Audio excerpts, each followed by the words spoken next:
Welcome, everyone, to our Global Leadership Summit.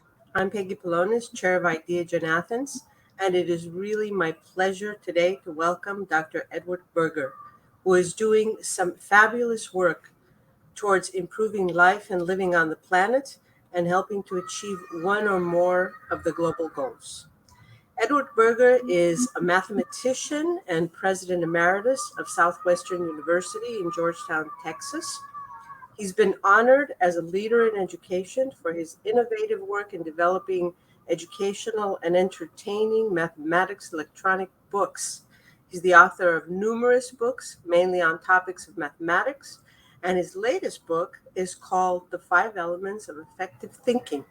He's currently president and CEO of St. David's Foundation in Texas, whose mission is to help improve the health and well-being of those who are underserved and to reduce healthcare inequality.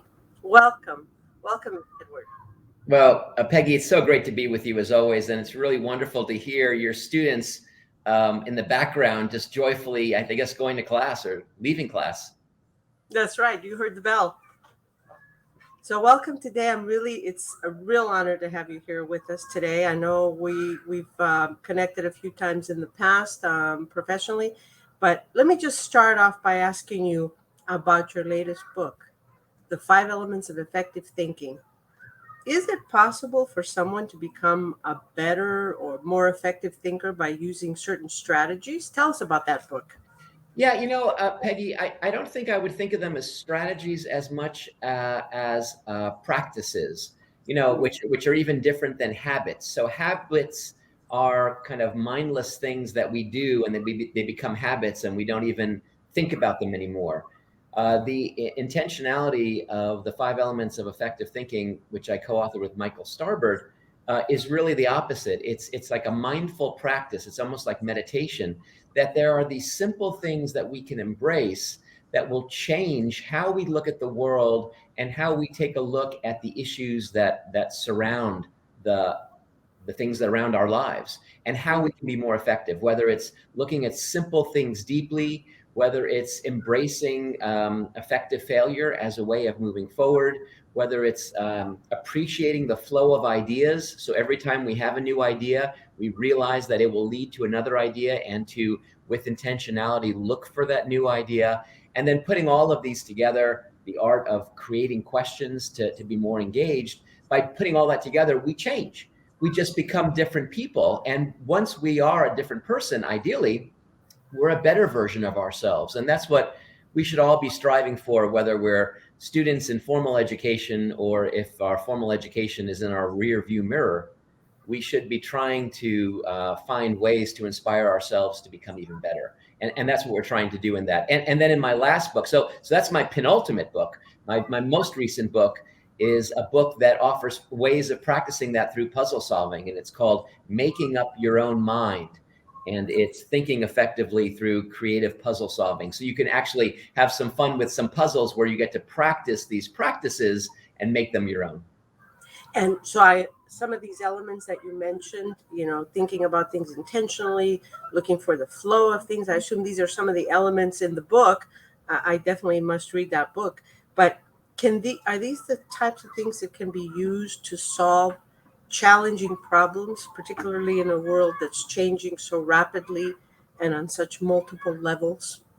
Yeah, I mean, to face some of the issues that we all face, and whether we are leaders or whether we are followers, we both need to have the capacity to look at information and make meaning of it, to look at the world and try to model it and understand it better, and to try to make the best decisions that we can as citizens of the world.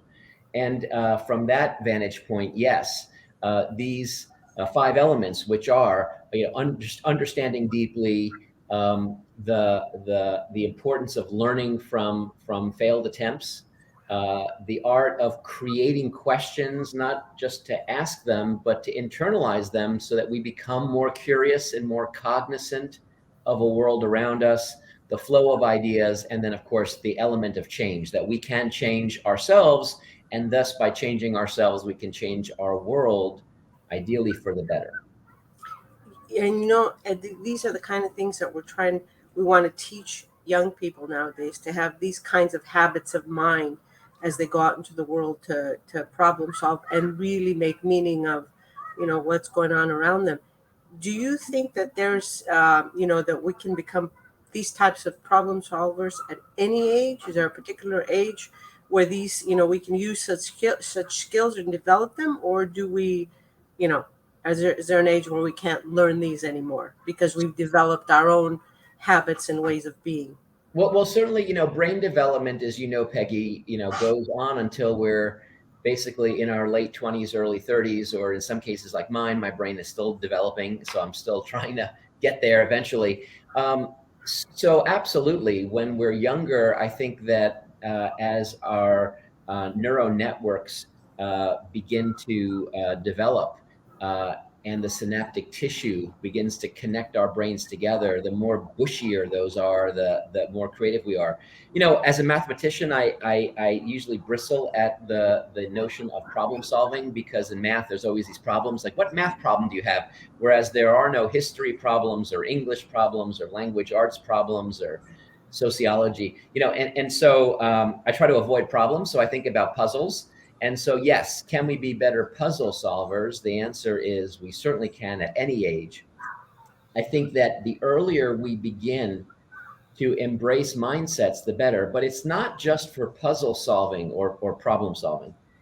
To me, it's really about thinking more effectively, looking for opportunities to create new ideas, to make connections between ideas that are out there, and to innovate. So to me, it's not necessarily thinking about this practice of thinking as a way to solve a particular problem, although I think in practice it does. But I'd rather us think more broadly as human beings on a planet and look to, create, connect, and to innovate and think deeply about everything around us, even if there's no problem or puzzle to be solved. One of the global goals for improving life and living on the planet is good health and well-being. And I know that you actively work towards this goal in your community, particularly lately, via some of the work that you're doing through the foundation. Can you tell us a little bit about St. David's Foundation and the work that you're doing nowadays? Sure, I'd be delighted to. So, St. David's Foundation is a foundation in Austin, Texas, and it supports the work of nonprofit organizations throughout 5 counties in Central Texas. So, in a relatively small footprint, but we invest about $80 million every year in that community. Our North Star is health equity, Peggy, as you mentioned at the top of the show, and it really is looking for opportunities to support social influencers and social determinants of health. And so, what health equity means in our minds is that someone's health should not be able to be predicted very, very accurately, just knowing where they live, their ethnic, racial background, and their socioeconomic status. That should not be the determinants, but it should be a kind of just their own individual health status that should give that accurate measure. So things that we support: women and girls' health, children's health, healthy children through healthy minds, which I know resonates with a lot of your work. Looking at clinic work, so we can support the nonprofit clinics in the area, so that folks without access to medical care would be able to have that. Aging well at home, so for the aging population or more senior population, how can they live a life of independence at home, even if they require certain types of care. And then a focus on the rural communities that surround the Austin Metroplex. Austin is, as you know, is becoming an enormous city, but yet in the surrounding vicinity, we see a lot of rural communities which have their own individual challenges and opportunities. So we support all of that. Plus, we run our own programs. We have a really exciting um, scholarship program that's probably one of the largest scholarship programs in health in the country, where students from Central Texas will be given 8 years of funding to cover their undergraduate as well as any graduate work they decide to do in any health related field, which could include like hospital administration. So it could be business even, and looking for opportunities there to support young students. And then very, very young, we have the largest mobile dental program in the United States. And so this is a nonprofit free access where we go and visit Title I schools in the area and offer elementary school children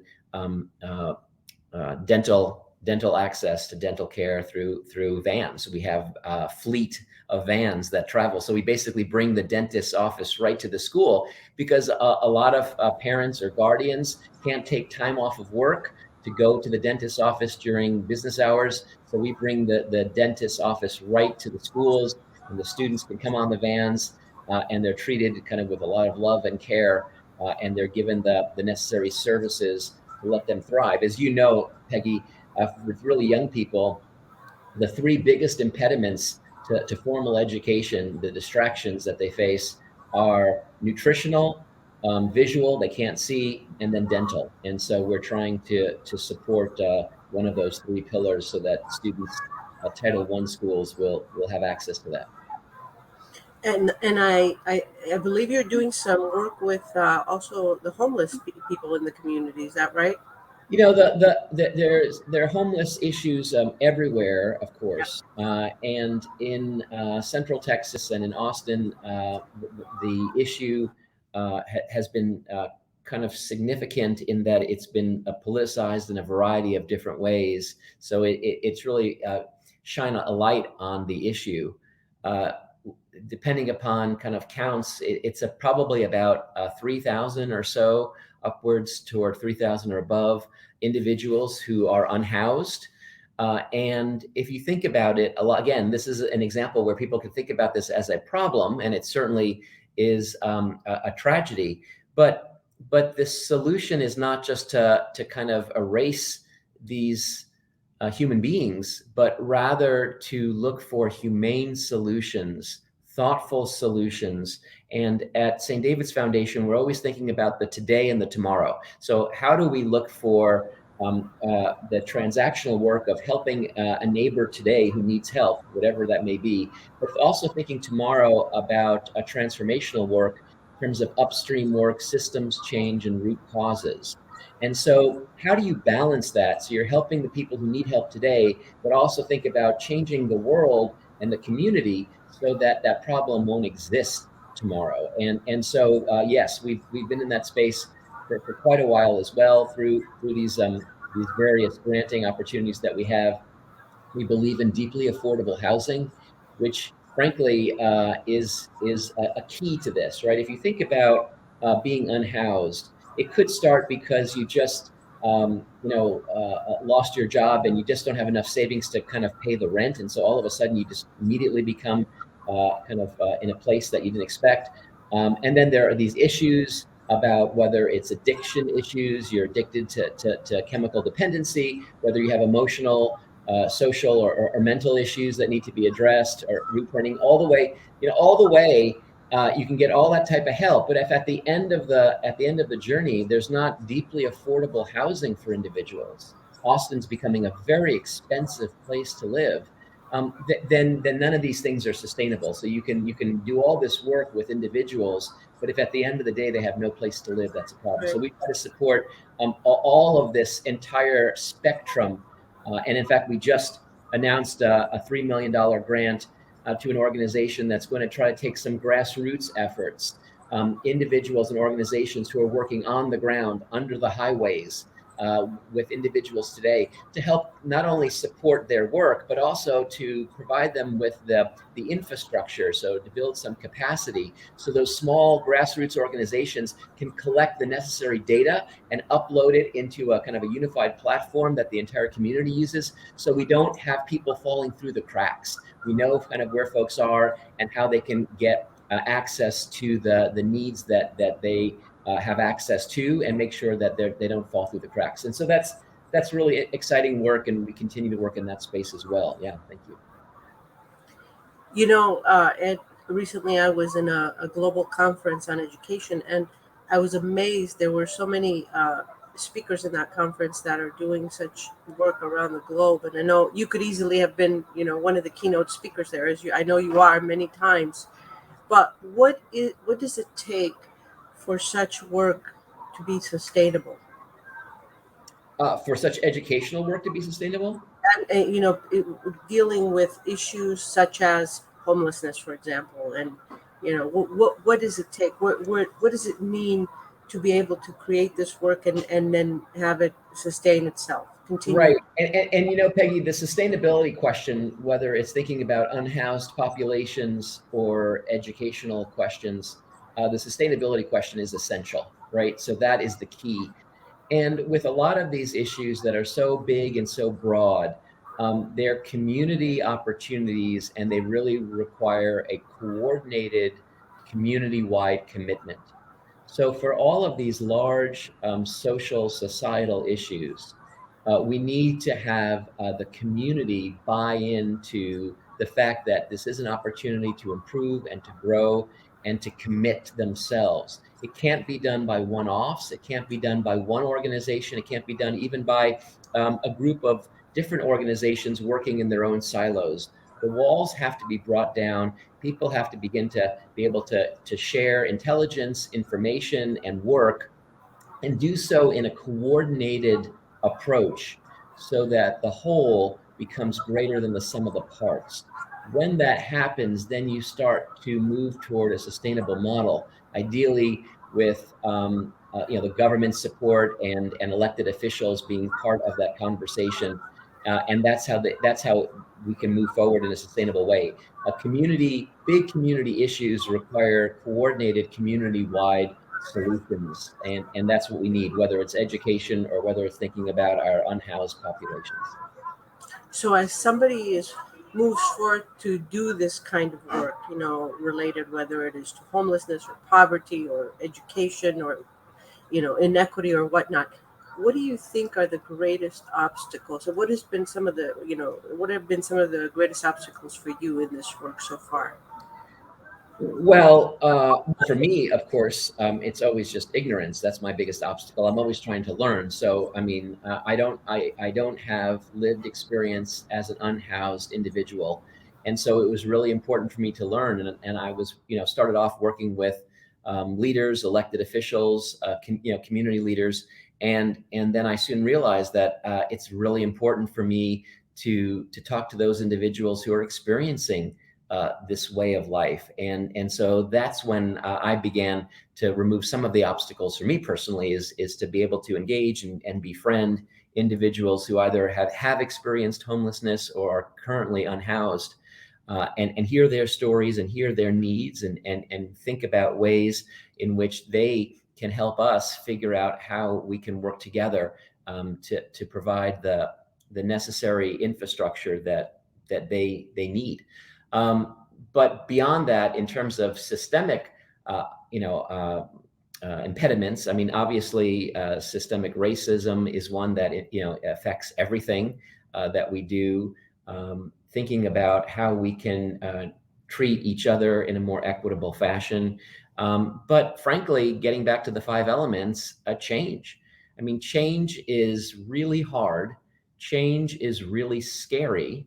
And so to take status quo and then propose moving that and going off of status quo to some other a new norm is scary, even if it's going to something that's aspirational and something that will help our fellow citizens. It's scary for everybody. And so I think change is a big impediment, status quo and breaking through that, and doing so in a way that's really thoughtful, not just reacting to the noise of the moment, but really thinking through, to your point about sustainability, what makes sense, really bringing on the voices of those with lived experience so that we're doing the most effective work that we can.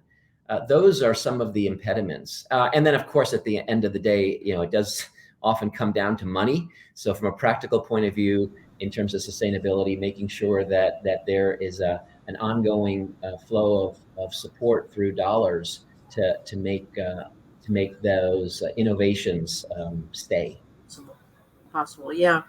And I'm just going to go off a little bit. You have also done quite a bit of stand-up comedy, and in fact, you've been featured in a very popular talk show. How does this all come together for you? Mathematics, administration, improving life and living on the planet, comedy. How does this all? Well, it just shows you how strange I truly am, I suppose. Yeah, there was once a time in my life where I was doing some stand-up comedy at some nightclubs and was doing some writing. That was a long, long time ago. In fact, actually, I even taught comedy writing at another time in my life when I was a full-time professor. Um, I think there's a lot of creativity in looking at some of these big issues in education and some of the big social issues we have in our communities. And there's a lot of creativity that's involved in comedy. Comedy is really challenging to make people laugh. And so maybe that's one thread that tells that story in a cohesive way, so I don't look too schizophrenic. But I will say that, what's interesting about my life, my short-lived informal life as someone trying to make folks laugh, which I also try to do through my math videos, and I still do that. I guess that persists. I'm still working on math projects now, video projects, and I try to be funny there. But what's interesting is that if we are thinking about leadership, uh, some individuals might notice that leaders sometimes are very, very dry and very boring. And I noticed that, when I was younger and I would look up to, leaders that would be around me or on television and say, boy, kind of dull. And now that I've been in that position, I've become more dull as I've taken on various leadership roles, because it's hard to be funny, because people might, first of all, you might say something that you don't mean, but people might take you seriously and think that you mean it. And it's so easy to upset people and to bother people. And we have to be really sensitive as leaders, just as we should be sensitive as members of the society, to try to lift up everyone around us rather than push them down. And that's hard. And so it's hard to be funny and a leader. I think some folks can do that. And I really envy them. I wish I could do that. I think I'm much less funnier. Peggy, first, when we first met, when I was a full-time math professor, I think I was much funnier and much more charming than I am today. But that's just, I think, maybe the cost of doing business, at least for me, in trying to make big change, at systems level, is maybe just have to be a little less funny. But I miss it, because funny is good, and it's wonderful to uplift people through laughter and joy. I remember that, Ed, and it's one of the things that a lot of the students here at ACS remember about you, teaching them through comedy. And I think, those lessons have stayed with them for the years thereafter. And so that brings us back to education. And how do you see all of these ideas, all the things that you have in your book? How do you see these as part of the educational system now? What needs to change in order for young people to become systemic thinkers?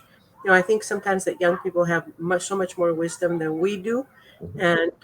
and they're taking things in their hands, and they're moving forward to improve life and living on the planet.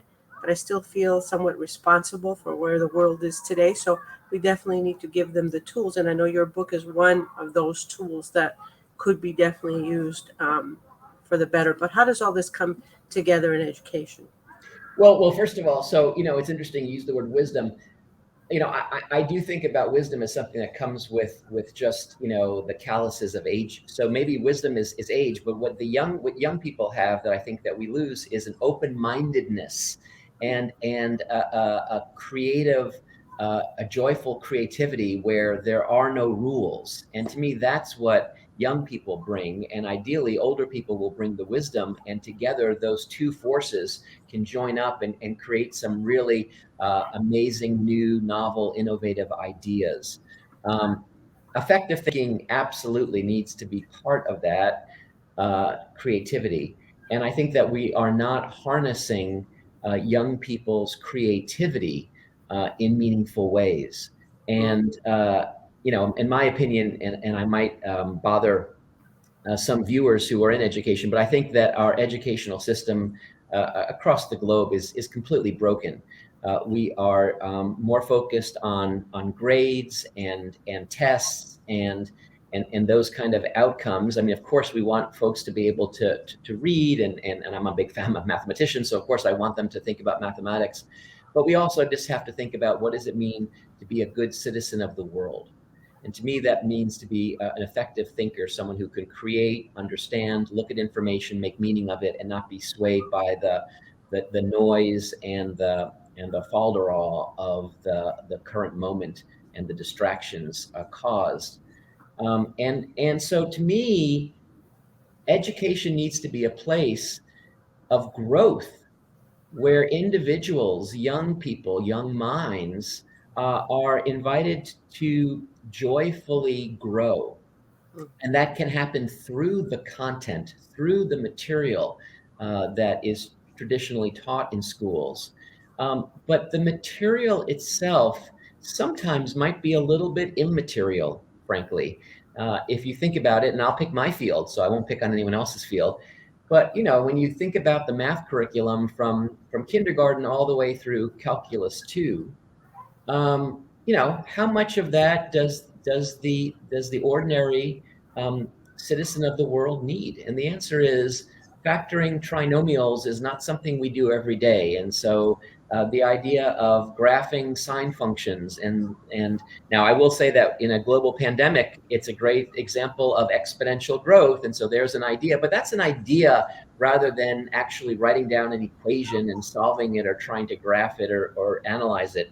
So frankly, even in a very practical world of mathematics that's used all around us, the technology we're using right now to communicate with each other, Peggy, and with our audience is all mathematics. But, it's like the old expression, you don't have to know how to build a bridge to drive over one. And I think we just need to be realistic. What are the 20-year lessons? 20 years from today, what do we want our students to still hold with them from their experience with us in the classroom today? Mm. In my opinion, every educator should be asking that question every time they walk into the classroom. And it's Yeah. not going to be the quadratic formula for me. And so there better be life lessons that we're teaching them that transcend the subjects, but allow us to probe deeply into those subjects. And so to me, it's more about not thinking about something, but thinking through something. And having that thought process become hardwired in their minds. So when they're long done solving, quadratic equations, they can still take that thinking and apply it to whatever they are experiencing in their worlds. And it becomes meaningful in their lives as well. Exactly. Um, I love what you said about bringing together the wisdom of the older generation and the creativity of the younger. And that's a very special kind of partnership. And it's the last of the 17 sustainable development goals. And so I think partnerships are necessary and important. And as you said earlier, you're doing this work with the homeless and bringing different entities together to think about this in systemic ways rather than in silos. So, any comments on partnerships? Yeah, I mean, you're absolutely right, and I'm glad that it's on that list because, again, if we have big issues that are community wide, they require community or societal wide solutions. And so, in fact, I was referencing this $3 million investment we're making to kind of collecting data and supporting grassroots efforts. you know, we made that grant after talking to many different leaders, community leaders, as well as nonprofit organizations in that space. The space of invest in this platform, but it's got to be used by everybody. So, do you agree? Do you agree? Do you agree? Do you agree that we're going to all use the same platform and not everyone doing their own thing, and really feed the information in so we get a holistic sense of how we're doing? And so that required that commitment, that community-wide commitment, and that collaboration.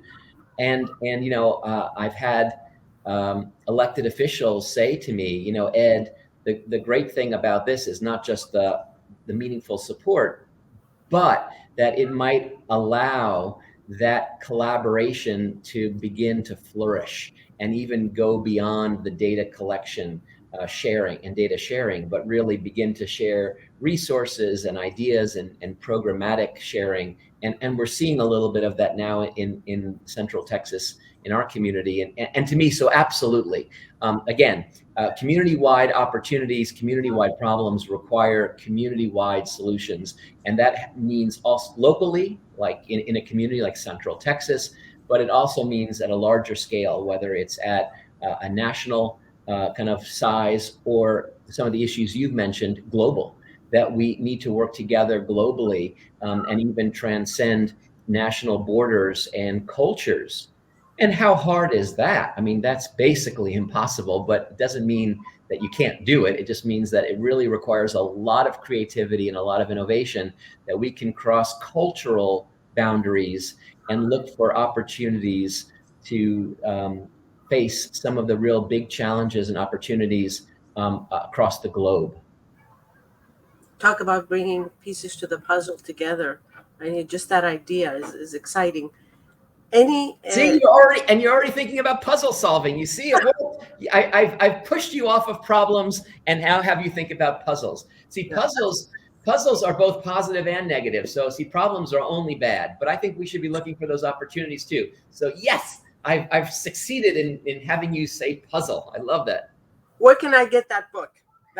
This one. So the Making Up Your Mind book.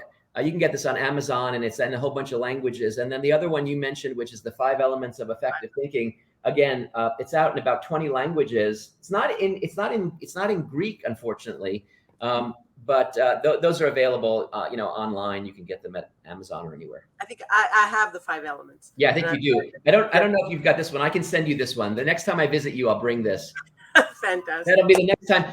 Talking about effective failure, I guess we shouldn't talk about how my last visit, which was for a Fulbright address that I gave in Athens, you so kindly agreed to drive me in your hometown from the beautiful facility that where I spoke back to my hotel, and got us lost in all sorts of interesting parts of Athens. And that was maybe one of the most fun moments that you and I had together, was just laughing. And here you are, trying to find our way out. In my hometown, exactly. Another puzzle. Thank you for that embarrassing moment there. No, but I so much appreciate you being here with us today. Any final thoughts towards in any of the things that we discussed here today? Just that the world has become a very interesting and a very complex place. And part of that is because we find ourselves so truly interconnected through communication, through social media, through the flow of information that's instantaneous. That has so much potential for good in sharing information and getting news and things out to each other, and also a place of bad, where biasy, ugliness, prejudice can spread even easier. And it's just a very complicated world as we get smaller. And with that, I think we need a worldwide citizenry of individuals who can look at stimulation, things that they read on their screens, and assess it independently, know when something makes sense and when something doesn't make sense, and then think really effectively with wisdom and creativity to find their way forward as a citizen, and thus working together and collaboratively as a society, to make everyone's lives better and to make our world a better place. That's not easy, but in some sense, that's at the heart of the work that we're trying to do locally at St. David's Foundation. And in my previous life as an educator, it really is the responsibility of all educators and all educational institutions, is to try to lift up individuals, to make them better versions of themselves and lifelong learners, to constantly be growing and moving to a better place.